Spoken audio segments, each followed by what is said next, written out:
Message साफ है कि जो भी कानून के दायरे को पार करेगा, जो भी कानून अपने हाथ में लेने की कोशिश करेगा, उसके खिलाफ सख्त से सख्त कार्रवाई की जाएगी। अब ये जो कोशिश थी बरेली में जो करने की, कि पहले तो प्रदर्शन के लिए इजाजत मांगी गई, जब पुलिस ने इजाजत नहीं दी, इसके बावजूद ये देखिए मीनाक्षी, ये देखिए यहाँ पर कार्रवाई जो है वो शुरू हो रही है। बिल्कुल मीनाक्षी, आप देखिए बुलडोजर की जो कार्रवाई है वो यहाँ पर शुरू हो रही है, यानी कि अब जो डेमोलिशन का काम है वो शुरू हो रहा है। दरअसल ये पूरे नाले के ऊपर इंक्रोचमेंट किया गया था और उसके बाद एक अवैध रूप से यहाँ पर चार्जिंग स्टेशन बनाया गया था। अब जो बिजली का कनेक्शन था वो डोमेस्टिक था या कमर्शियल था ये देखना था, लेकिन अब डेमोलिशन की जो कार्रवाई है वो शुरू हो गई है। आप देखिए अंदर भी ई रिक्शा यहाँ पर खड़ी हुई हैं और आप देखें यहाँ पे तारों के पास जो है पूरा सॉकेट बिजली के लगे हुए हैं, जिसके जरिए जो है यहाँ पर ई रिक्शा को चार्ज किया जाता था। तो फिलहाल जो इस पूरे चार्जिंग स्टेशन जो कि ई रिक्शा का चार्जिंग स्टेशन है उसको डेमोलिश किया जा रहा है, क्योंकि अवैध निर्माण था ये। और आपको हम तस्वीरें दिखा रहे हैं, ये तस्वीरें जो हैं वो बरेली की हैं जहां पर अवैध निर्माण को हटाया जा रहा है। तो तस्वीरें आप देख रहे हैं, ये बरेली हिंसा के बाद से तौकीर रजा, उसके जो सहयोगी आरोपी हैं, उनके करीबियों पर ये पूरी कार्रवाई की जा रही है, क्योंकि लगातार जिस तरीके से कार्रवाई हुई, पहले सीलिंग की कार्रवाई हुई और अब ये बुलडोजर की कार्रवाई है जो प्रशासन की तरफ से यहाँ पर की जा रही है। तो तस्वीरें आप देख रहे हैं, बुलडोजर के जरिए जो है वो कार्रवाई यहाँ पर की जा रही है। लगातार प्रशासन जो है बिल्कुल एक्शन मोड में है, पूरा एक्शन मोड में है प्रशासन। और जो भी इंक्रोचमेंट है, जो भी अवैध निर्माण है, चाहे वो दंगे के आरोपी हों या फिर उनके सहयोगी हों, उन पर जो भी इंक्रोचमेंट किया हुआ है, चाहे वो अवैध निर्माण किया हुआ है, उस पर जो है पुलिस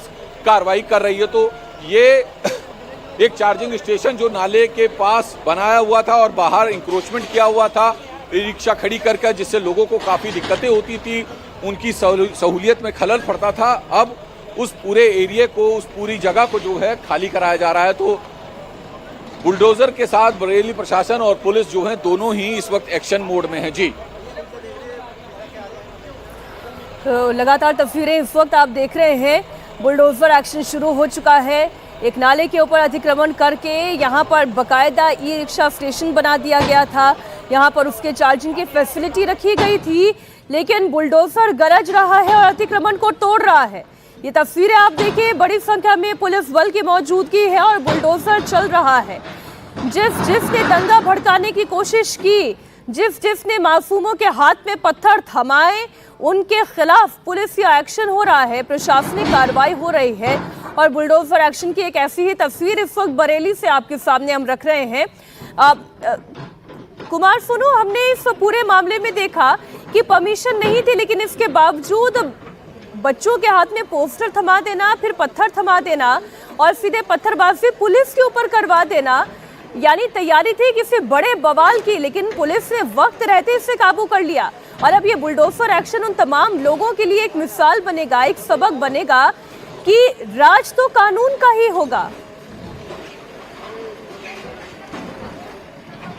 देखिए बिल्कुल ठीक कहा आपने मीनाक्षी कि डेमोक्रेसी है, लोकतंत्र है इस देश में, लेकिन उसकी रक्षा करने की जिम्मेदारी भी जो है वो पुलिस की है। और अगर ऐसे में उस डेमोक्रेसी में जो है कोई खलल डालेगा, किसी तरीके से पुलिस के खिलाफ जाकर, प्रशासन के खिलाफ जाकर कार्रवाई करेगा, मनमानी करेगा और उसके बाद पुलिस और प्रशासन के ऊपर पत्थरबाजी करेगा, तो फिर एक्शन तो होना लाजमी है ही। तो उसी की चलते जो है बरेली हिंसा हुई और उसके बाद अब ये बुलडोजर जो कि प्रशासन का है, जो एक्शन मोड में है। तो जाहिर सी बात है, जिस तरीके से लगातार परमिशन नहीं देने के लिए जो है प्रशासन कहता रहा, पुलिस कहता रहा, बावजूद उसके जो है पूरा जुलूस निकाला गया, जिसमें पहले पोस्टर थमाए गए बच्चों के हाथ में, उसके बाद वही बच्चे जो हैं पत्थरबाजी करते हुए पुलिस टीम पर नजर आए, जो कि जिनमें अब आरोपियों की गिरफ्तारी भी हुई है, खासतौर पर तौकीर रजा की इसमें गिरफ्तारी हुई। लेकिन अब उनकी जो उन पर जो कार्रवाई है वो कठोर हो सके, उसको ध्यान में रखते हुए पुलिस जो है ये पूरी कार्रवाई कर रही है। पुलिस और प्रशासन, साथ ही साथ बरेली नगर निगम, इसके अलावा बरेली डेवलपमेंट अथॉरिटी, ये तमाम जो विभाग है उनका ये पूरा जॉइंट ऑपरेशन है, जिस जॉइंट ऑपरेशन के तहत जो है अब यहाँ पर बुलडोजर चलाया जा रहा है। जी जी कुमार, आप बने रहे हैं हमारे साथ। अभी तक इस पूरे मामले में कुल 62 उपद्रवियों को गिरफ्तार किया गया है। मौलाना तौकीर रजा की गिरफ्तारी तो पहले ही हो चुकी है और अब उनके शागिर्दों पर भी शिकंजा कसा जा रहा है। हिंसा के मास्टरमाइंड नदीम को गिरफ्तार किया जा चुका है। आपको याद दिलाते हैं, नदीम के ऊपर आरोप यह है कि नदीम ने ही व्हाट्सएप कॉल करके बाकायदा लोगों को बरेली बुलाया और करीब 55 लोगों को व्हाट्सएप पर कॉल भी किया। इन 55 लोगों के जरिए शहर में हिंसा फैलाने के लिए लगभग 1600 लोगों को जुटाने का काम नदीम का था। मौलाना तौकीर रजा का एक और करीबी नफीस की बात करें तो उसे भी हिरासत में लिया गया है और ये तौकीर रजा की संस्था IMC का प्रवक्ता भी है। अब आप देखिए, एक एक करके जितने तौकीर रजा के दाएं हाथ बाएं हाथ आप कह ले या फिर उनके बवाली कंपनी के इंचार्ज आप कह लें, तो इंचार्ज से लेकर कार्यकर्ता तक सभी पर शिकंजा कस लिया गया है और कसा जाता जाएगा जब तक कि शांति बहाल ना हो जाए। और अगर कोई ये कहे, जैसे कि अभी मौलाना नौमानी साहब को आपने सुना होगा, वो कह रही किस्म का डर है लोगों के मन में। नौमानी साहब ये कह रहे हैं किस्म की बेचैनी है लोगों के मन में, अब तब्दीली होनी चाहिए। दरअसल ये योगी विरोधी मंसूबे वाले पर्चे जो हैं वो ये खास किस्म से और एक खास सिंडिकेट के तहत बांटे जा रहे हैं। कुछ प्यार से बड़ी मोहब्बत के साथ जहर घोलने का काम करते हैं और कुछ फ्रंट फुट पर आकर जहर घोलने का काम करते हैं।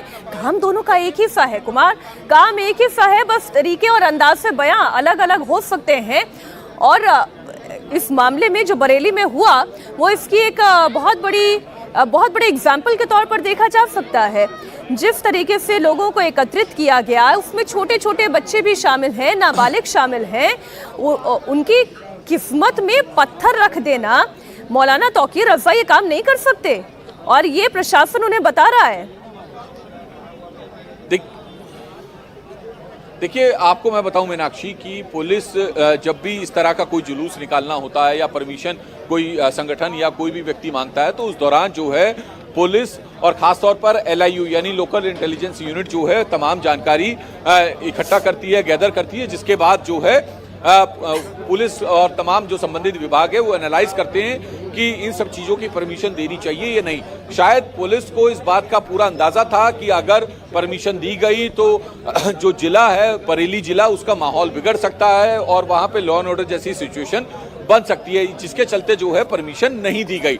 लेकिन अब परमिशन नहीं देने के बावजूद भी लोगों के हाथ में पोस्टर देना और उसके बाद जुलूस निकालना, तमाम नारेबाजी करना और उसके बाद उस पूरी भीड़ का हिंसक रूप ले लेना, ये पुलिस को शायद पहले से अंदाजा था, तो तभी पुलिस ने परमिशन भी नहीं दी और पूरे पुख्ता इंतजाम जो है वो किए गए थे। तभी आप ये कह सकते हैं कि बरेली शहर जो है उस पर जो है बड़ी घटना होने से वो बच गया। हालांकि जो कार्रवाई थी वो दंगाइयों ने अपनी की, लेकिन पुलिस जो है काफी हद तक उसे रोकने में कामयाब भी रही। तो फिलहाल अब यहाँ पर उसके बाद उस बरेली हिंसा के बाद जो पोस्ट कार्रवाई है वो अब यहाँ पर आप देख सकते हैं, बुलडोजर है, प्रशासन है, अमला दमला है, तमाम जो विभाग हैं उनके अधिकारी मौजूद हैं, बिजली विभाग मौजूद है। हाथ के हाथ बिजली काट कर डेमोलिशन की कार्रवाई की जा रही है ताकि किसी भी तरीके से जो डेमोलिशन की कार्रवाई है, बुलडोजर की कार्रवाई है या सीलिंग की कार्रवाई है, उसमें कोई भी अड़चन ना आए। तो फिलहाल बुलडोजर ने आप देखें अपनी जो कार्रवाई थी वो कर दी है, क्योंकि ये नाले की जगह थी उसको इंक्रोच करके, क्योंकि यहाँ पर आमतौर पर आपने देखा हो किसी भी गांव कस्बे में अगर आप जाएंगे तो वहाँ पर एक चौपाल टाइप की चीज़ होती है जहाँ पर लोग बैठते हैं, गांव के लोग इकट्ठा होते हैं, बैठते हैं, और उस जगह को जो है इंक्रोच करके एक पूरा चार्जिंग स्टेशन बनाया गया था, पार्किंग बना दी गई थी और बिल्कुल धड़ल्ले से जो है चलाया जा रहा था। तो अब उस पूरी जगह को जो है प्रशासन के द्वारा खाली कराया गया है।